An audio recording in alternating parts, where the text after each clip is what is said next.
Update करें। Chief secretary Sindh की ज़ेर सदारत ट्रैफिक कवानीन से मुताल्लिक़ इजलास ट्रैफिक कवानीन के खिलाफ उनकी खिलाफ वर्जियों पर सज़ाएँ और जुर्माने बढ़ाए जाएँ।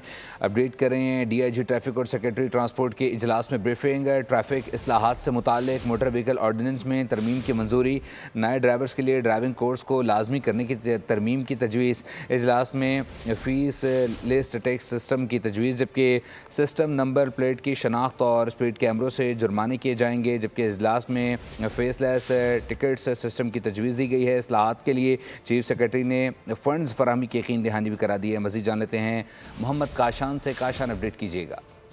जी बिल्कुल, देखें, चीफ सेक्रेटरी सिंध आसिफ अदर शाह की ज़ेर सदारत ट्रैफिक कवानीन में इस्लाहात के हवाले से IG ऑफिस में अहम इजलास हुआ। इजलास में IG सिंध गुलाम नबी मेहमान, कमिश्नर कराची, सेक्रेटरी एक्साइज समेत दीगर हुकाम ने शिरकत करी है। इजलास में ट्रैफिक इस्लाह से मुताल्लिक मोटरसाइकिल ऑर्डिनेंस में मुख्तलिफ तरमीम लाने की मंजूरी दी गई है, जबकि ट्रैफिक कवानीन की खिलाफ वर्जियों पर सजाएं और जुर्माने बढ़ाए जाएंगे। चीफ सेक्रेटरी सिंध की जानिब से इजलास में ब्रीफिंग दी गई है कि DIG ट्रैफिक और सेक्रेटरी ट्रांसपोर्ट ने जो तजवीज़ करदा तरमीम पर जो उनको ब्रीफिंग दी गई है, जबकि कवानीन की खिलाफ वर्जी पर मोटर बाइक से लेकर हैवी ट्रांसपोर्ट के लिए भारी जुर्माने की तजवीज़ भी पेश कर दी गई है। तमाम नए ड्राइवर्स के लिए ड्राइविंग कोर्स को लाजमी करार भी दिया जाएगा, जबकि टेम्पर्ड पॉइंट सिस्टम नाफिज करके ट्रैफिक खिलाफ वर्जियों की बिना पर ड्राइवर को डिमेट पॉइंट दिए जाएंगे। जबकि फैसलेस टिकट सिस्टम की तजवीज़ जो है वो खुदकार नंबर प्लेट की शनाख्त और स्पीड कैमरों से जुर्माने भी किए जाएंगे। जबकि इजलास में आगाही देते हुए गाड़ियों की रजिस्ट्रेशन की मुद्दत को 6 माह से कम करके 1 माह की तजवीज़ भी दे दी गई है। इजलास में तमाम कमर्शियल गाड़ियों में ट्रैकिंग और सेफ्टी डिवाइस की तनसीब जो है उसको भी तजवीज़ भी जो पेश की गई है। सुबह में चलने वाली तमाम कमर्शियल गाड़ियों में डैश कैम और